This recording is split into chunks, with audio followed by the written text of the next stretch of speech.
আচ্ছা শাইন, বল। আচ্ছা পুষ্পেন্দু কি ভিডিও আর করবে না? আমিও তো তাই ভাবছি, এই 1.5 মাস হয়ে গেল ওর কোনো খোঁজ খবর পাচ্ছি না। যাই হোক, অনেকদিন করে রেখে, অনেক ভিডিও করে রেখে টুকটাক ছাড়তো, কিন্তু এই 1.5 মাসের হয়ে গেল কিন্তু তার কোনো খোঁজ পাচ্ছি না। তোরা কেউ জানিস? খোঁজ খবর নিয়ে দেখ পুষ্পেন্দু কোথায় আছে। আমি শুনলাম শুভজিৎ নাকি আসবে না, তো একে বুঝেছে যে আনা হলো। কিন্তু কি জানিস, আমরা সবাই যদি একতাবদ্ধ হয়ে কাজ না করি তবে তো আমরা এগোতে পারবো না। সবাই যদি একতাবদ্ধ হয়ে কাজ করি তবে আমরা একদিন সাফল্যে পৌঁছাতে পারবো, না কি বলিস? না সে তো অবশ্যই। তারপর সুমন আছে অনেক দূরে, ও তো আজকে আসতে পারলো না। হ্যাঁ, এই সুমন দেখছি ভিডিও কলে আছে, ভিডিও কলে আছে, কিন্তু মেন যে আমাদের পুষ্পেন্দু ও তো এখনো আসলো না। ও কি ভিডিও করে ছেড়ে দিল নাকি? আচ্ছা চল তো পুষ্পেন্দুদের বাড়ি যাই, তো দেখি পুষ্পেন্দু কি করছে। চল ঘুরে আসি। এ ভাই আমি এসে গেছি এই তো। এতদিন কোথায় ছিলে, পদ ভুলে তুমি কি এলে, প্রেমের কবিতা তুমি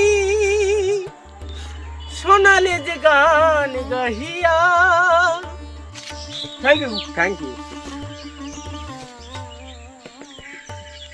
এতদিন কোথায় ছিলাম জিজ্ঞেস করছিল তো? আরে এতদিন পরীক্ষা দিচ্ছিলাম তো, উচ্চ মাধ্যমিক পরীক্ষা। তোরা তো জানিস তো। ও, ওই জন্য বলি তুই এতদিন কেন যোগাযোগ রাখছিস না? হ্যাঁ, আচ্ছা, ওই জন্যই তো। আর বলিস না, এতদিন পর যে কালকে পরীক্ষা শেষ হয়ে গেছে, এখন বিন্দাস আবার নতুন করে আমাদের সিজন 2 শুরু হবে।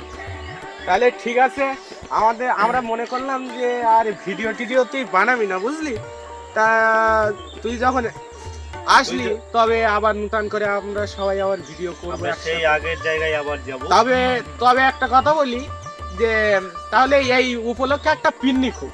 হ্যাঁ, পিকনিক তো হবে। আরো একটা খুশির খবর শোন, হ্যাঁ। আমাদের চ্যানেলে হ্যাঁ। সাবস্ক্রাইবার হ্যাঁ। 500 হয়ে গেছিল, তোরা জানিস, গ্রুপে দিয়েছিলাম। অবশ্যই আজকে 700 হয়ে গেছে। আজকে 700 হয়ে গেছে। 700। আচ্ছা যাই হোক, তাই এতদিন করছিলি কি তোরা? আরে কি বলবো, এই ভিডিওটা বন্ধ হয়ে যাওয়ার পর থেকে না, যে আমরা মনের মধ্যে একটা যেন কেমন একটা লাগছিল যে একসাথে মিলে সবাই ভিডিও করছিলাম, সবাই সব জায়গা থেকে আসছিল, দেখছিল, সবাই বলছিল যে ভিডিও ভালো হচ্ছে তোর। তারপরে আমরা বাজারে যাচ্ছি, সবাই বলছে যে ভিডিও খুব ভালো হচ্ছে, কিন্তু ওই হচ্ছে আবার সবার মুখে একটাই কথা শুনছি, এরা কি ভিডিও করতে করতে বন্ধ করে দিল।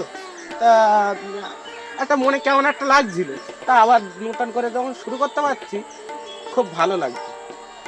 আচ্ছা, তুই তো জানিস ভাই, আমার 12 মাস আমি গান বাজনা করি না, আমি যাত্রা করি।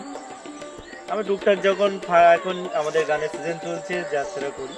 আসলাম কালকে গান করে ফিরেছি, এত কষ্ট হচ্ছে তবু আসা, কারণ আমরা যে চ্যানেলটায় কাজ করছি সেটা যেন আমরা বহু দূর এগিয়ে নিয়ে যেতে পারি। সব আমাদের এই চ্যানেলে যতগুলো পরিবারের সদস্য আছেন, আমাদের সাথে আমাদেরকে পুরোপুরিভাবে সাপোর্ট করছে, তাদেরকে আমাদের স্ট্রি লেভেল পুষ্পেন্দুর পক্ষ থেকে জানে আন্তরিক প্রীতির শুভেচ্ছা, অভিনন্দন ও ভালোবাসা। আপনারা বিগত দিন ধরে যেমন আমাদের পাশে থেকে গেছেন, এমনিভাবে আরও আমরা যেন এগিয়ে যেতে পারি, সেই আশীর্বাদ আপনারা করবো। আচ্ছা, শুভজিৎ আর মলয়, মানে তোদের এতদিন কিভাবে কাটলো? এই চিন্তা করতে করতে দিনটা পার হয়ে গেছে, কি আর করবো, তুই আসছিলিস না। এটা কিন্তু শুভজিতের ফেমাস ডায়লগ, কি আর করবো। কি আর করবো, এই ছিলাম একটু বাইরের হাটে কাজ করতে গিয়েছিলাম, এখানেও গিয়ে মন বসছে না, কখন গিয়ে ভিডিও করব। আচ্ছা ভাই পুষ্পেন্দু, হ্যাঁ, তুই তো আমাদের সবার কথা বললি, আমাদের সাথে দেখা সাক্ষাৎ হলো, কিন্তু আমাদের এখন একজন সদস্য বা আমাদের একজন খুব কাছের বন্ধু, সে তো অনেক দূরে থাকে, সে তো আসতে পারিনি।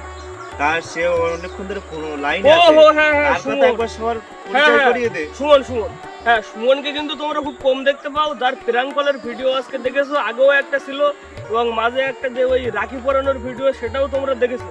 সেই ভিডিও তো সেই সুমন কিন্তু ফোনে আছে, ও যোগ দিয়েছে আমাদের মধ্যে, ও কিন্তু কালকে আমাদের পিকনিকে আসবে। তো বন্ধুরা, এদের সবার কথা শুনলে তার মানে একটা জিনিস কিন্তু বুঝতে পারলে, আমাদের সিজন 2 কিন্তু শুরু হচ্ছে। সিজন 1 স্টপ হয়ে গিয়েছিল 1.5 মাস আগে, সিজন 2 কিন্তু স্টার্ট হচ্ছে, আজ থেকে স্টার্ট। এবং যে কাল কিন্তু আমাদের একটা পিকনিকও আছে, সেই ব্লগ তুলে ধরবো। তো ভিডিওগুলি দেখতে থাকো, ভিডিওগুলি ভালো লাগলে অবশ্যই লাইক কমেন্ট শেয়ার এবং সাবস্ক্রাইব করতে ভুলো না।